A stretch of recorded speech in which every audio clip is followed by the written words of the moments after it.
예, 소개 말씀 감사드립니다. 저는 이번 시간에 이 최근에 발전된 파록시스멀 에이트리얼 피브릴레이션에 대한 진단 툴들에 대해서 좀 여러 소개를 해드리겠습니다.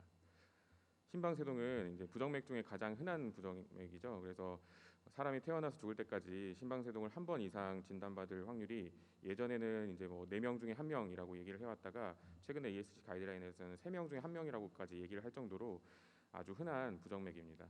그리고 이제 이 심방세동은 사망 그리고 이제 스트로크, 하트페일리어, 코그니티브 디스펑션 등 여러 가지 이제 치명적인 합병증을 낳을 수 있는 아주 위험한 부정맥이라고 할 수 있겠죠. 그리고 이제 2020년에 NEJM에 발표된 이 이스트 AFN 트라이얼에 따르면 이 심방세동이 진단된 지 1년 안에 이 얼리 리듬 컨트롤을 했더니 이 카디오바스큘러 데스 그리고 이제 하트페일리어로 인한 입원 이런 것들을 포함한 이 카디오바스큘러 아웃컴들이 발생률들이 줄더라 하는 결과가 있었습니다. 그래서 그만큼이나 심방세동을 조기에 진단하고 치료하는 것이 중요하다고 할 수 있겠는데요. 이 전통적인 이 심방세동의 진단 툴들은 환자가 이렇게 직접 이 혈압계 같은 것으로 맥박을 측정을 하거나 아니면 의사가 이렇게 펄스를 촉진하거나 청진하거나 아니면 홀터 모니터링 하거나 이런 것들이 있어 왔는데 파록시스멀하게 생기는 이런 AFib에 대해서 이렇게 하루 중에 잠깐 또는 몇 달 중에 하루 이런 식으로 이제 측정을 하는 것은 진단을 하기가 쉽지가 않습니다.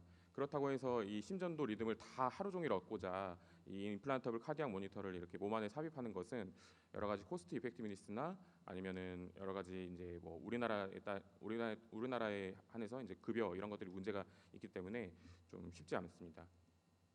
그런데 이제 요즘 이 기술의 발전에 따라서 이런 웨어러블 디바이스의 사용이 이용률이 굉장히 이제 증가하고 있고 그리고 이런 코비드 19 팬데믹에 의해서 이전에 코비드 이전 시대에 비해서 이후 시대에 텔레메디신의 이용이 굉장히 이제 높아지면서 이런 여러 가지 AFib을 포함한 여러 부정맥을 진단할 수 있는 웨어러블 디바이스 툴들이 굉장히 발전을 하고 있습니다.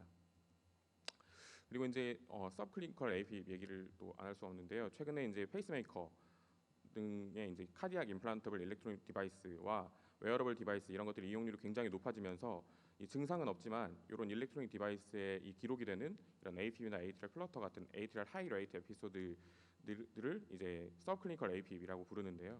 이런 서브클리니컬 AFib이 2017년 유로피언 하트 저널에 실린 어설 트라이얼에 따르면 이런 AFib의 히스토리가 없었던 페이스메이커 환자에서 이 서클리니컬 AFib이 24시간 이상 지속이 되었던 환자들은 스트롱 리스크가 굉장히 많이 올랐다라는 내용이 있었고 다른 연구에서도 단 5분에서 6분 이상의 서클리니컬 AFib도 이런 이스케믹 스트로크 리스크를 상승시키더라라는 연구가 있었습니다. 그만큼 이제 AFib은 빨리 진단을 해서 빨리 치료를 하는 것이 중요하다고 볼 수 있겠습니다. 그래서 이제 최근에 그런 AFib을 빨리 진단하고자 하는 어떤 웨어러블 디바이스들이 굉장히 많이 발전을 했는데요. 그런 툴들을 이제 통칭 디지털 하트 리듬 디바이스들은 이제 이 생체 신호를 어떻게 얻을 것이냐의 기준에 따라서 이 포토플래시스모그래피 베이스드 그러니까 이제 약자로는 PPG 베이스드 그리고 이제 심전도 베이스드 이렇게 두 가지로 나눌 수가 있는데요.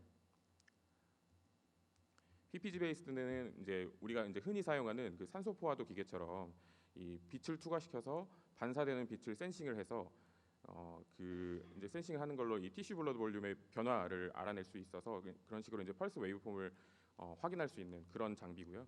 그래서 하트레이트의 레귤라리티 이런 것들을 확인을 할 수 있고 심전도 파형 자체를 얻을 수는 없습니다. 그래서 이제 이런 것들 PPG 베이스들의 핸드폰 어플을 이용한 연구들이 많이 진행이 되었고 프리벤티스쿠스 어플이나 뭐 피브리 체크 어플 이런 것들에서 이제 AFib의 진단율이 상당히 이제 정확하다 이런 것들이 보고가 되어 왔고 그렇지만 이제 이 PPG 베이스드 어플들의 이 환자가 이제 가만히 앉아 있을 때의 진단율은 굉장히 높지만 환자가 이렇게 움직일 때, 걸어 다닐 때 이런 상황에서는 진단율이 굉장히 낮아지는 그런 결점이 있습니다. 그래서 이제 결국은 심방세동을 정확하게 진단하고자 하려면 이렇게 심전도 파형을 직접 얻어서 분석하는 것이 좋을 텐데요. 그래서 그걸 가능하게 하는 게 ECG 베이스드 웨어러블 디바이스인데 종류는 이제 스마트워치나 아니면 이런 휴대용 심전도 기록기 또는 패치, 몸에 붙일 수 있는 패치형 심전도 기록기 등이 있습니다. 그래서 이제 다들 많은 분들이 아시는 이 NEJM에 발표된 애플아트 스터디에 따르면 40만 명을 대상으로 일단은 이 애플워치에 있는 이 PPG 베이스의 PPG 베이스 디바이스로 이레귤라 리듬을 다 이제 아이덴티티 스크리닝을 해서 이런 환자들을 이제 평균적으로 117일을 모니터링을 했더니 0.5%에 해당하는 약 2,000명 정도의 이레귤러 리듬이 이제 진단이 되었고, 이 환자 중에서 450명은 ECG 패치를 이제 메일로 보내서 최대 한 일주일 동안 적용을 해서 회수를 하니까 34%가 APB 진단이 되더라. 그리고 이제 이레귤러 리듬이 진단된 한 2,000명 중에서 상당수가 헬스케어 프로바이더를 만나서 결국은 이제 치료를 시작했다라는 내용입니다.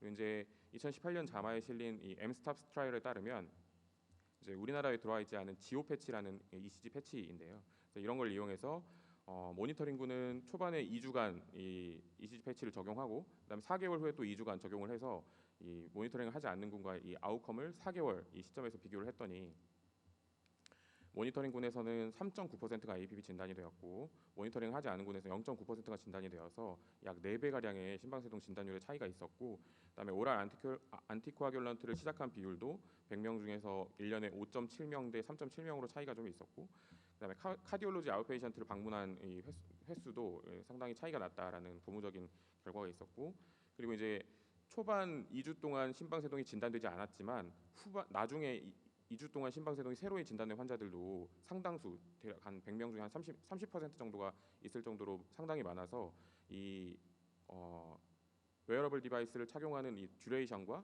이 진단율 간에 이런 상관관계가 있다라는 것을 알 수 있는 데이터였습니다. 그리고 이제 하지만 요 무시할 수 없는 숫자에서 이런 패치를 적용한 환자에서 스킨 이리테이션이 발생해서 32명이 이런 패치를 중간에 이제 중단했다라는 결과 부작용도 보고가 되었습니다.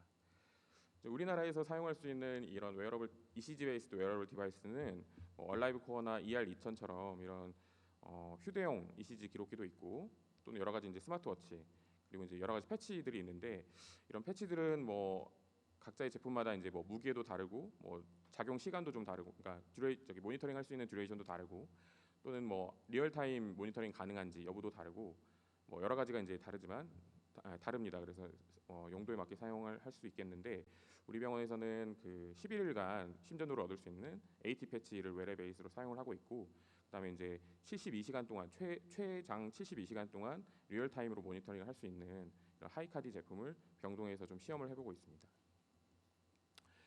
결국은 이제 그 AP 심방세동이 이제 좀 파록시멀하게 있는 환자들을 개개인별로 어떤 웨어러블 디바이스를 적용할 것인가 하는 것에 가장 영향을 미치는 것은 결국은 증상의 듀레이션과 프리퀀시라고 할 수 있습니다. 그래서 지금 당장에 APB 있다면 뭐 12리드 심전도로도 진단이 가능하겠지만, 이런 심전도로 도큐멘테이션 되지 않는다면 결국은 이제 환자의 증상의 프리퀀시를 봐서 이제 뭐 매일 한 번 이상의 증상이 있다면 홀터 모니터링으로도 금방 이제 진단이 가능하겠지만, 뭐 주에 한두 번 또는 뭐 월에 한두 번 이런 식으로 증상이 있다면 일주일 이상 이 심전도를 계속 모니터링 할 수 있는 ECG 패치 같은 것들이 진단에 큰 도움이 될 수가 있고, 그다음에 이제 휴대용 심전도 기록기나 스마트워치 이런 것들은 이제 상시 이 심전도를 얻을 수 있기 때문에 유용하다고 할 수 있겠고, 그다음에 증상이 거의 없는 환자에서는 ILR 같은 방법을 좀 사용할 수 있겠습니다. 그래서 이제 이런 AP의 다이그노시스나 매니지먼트 이런 것들의 어떤 패러다임을 바꾼 이 웨어러블 디바이스가 굉장히 하이 테크놀로지하지만 아직은 리미테이션이 존재합니다. 그래서 이제 기계의 위양성 때문에 이 환자가 오히려 위음성 때문에 환자가 오히려 적절한 진료를 받지 못하거나, 아니면 위양성 때문에 환자의 불안이 증가하거나, 또는 뭐 데이터 프로텍션의 컨선이 있을 수도 있고요. 그다음에 리드가 제한적이고 볼티지가 낮기 때문에 부정확성에 또 컨선이 있을 수 있겠습니다. 예를 보시면 환자가 이 하트레이트가 너무 느리거나 너무 빠르면 기계가 진단을 해주지 않습니다. 그래서 물론 이제 의사들은 이걸 보고 심방세동이구나라는 것을 진단할 수 있겠지만, 일반 환자 같은 경우에서는 이제 위음성을 나타낼 수 있겠다라는 것이죠. 그다음에 이제 반대로 이렇게 이제 잦은 PVC가 출현하거나, 아니면은 이 P웨이브가 볼티지가 너무 낮아서 이렇게 웬케바 블락이 있는데도 이게 RR 간격이 이레귤러하니까 이걸 AP로 위양성으로 해석하는 경우가 있을 수 있겠습니다. 그리고 이제 뭐 일단은 일반적으로는 이 스마트워치 같은 것들이 이 오른 손가락을 이용해서 왼손에 있는 그 스마트워치를 터치해서 심전도를 얻기 때문에 기본적으로 리드 1의 데이터를 얻을 수 있는 건데요. 리드 1, 즉 이 손목에 대고 이제 심전도를 측정한 리드 1 심전도는 언뜻 봐서는 뭐 크게 이상 소견이 없어 보였지만, 이거를 이제 발목에 이 시계를 갖다 대고 오른 손가락으로 이제 측정을 했더니 이렇게 보이지 않던 플러터 웨이브가 진단되는 그런 케이스가 있었습니다. 그래서 이제 이 싱글 리드의 한계를 보여주는 그런 이제 케이스이고요. 그 반대로 이렇게 여러 가지 이 아티팩트들에 의해서 와이드 QRS 타키카디아를 미미킹하는 그런 결과를 그런 이제 위 양성이 나타날 수 있는 그런 한계가 있을 수 있겠습니다. 제 발표는 여기까지입니다.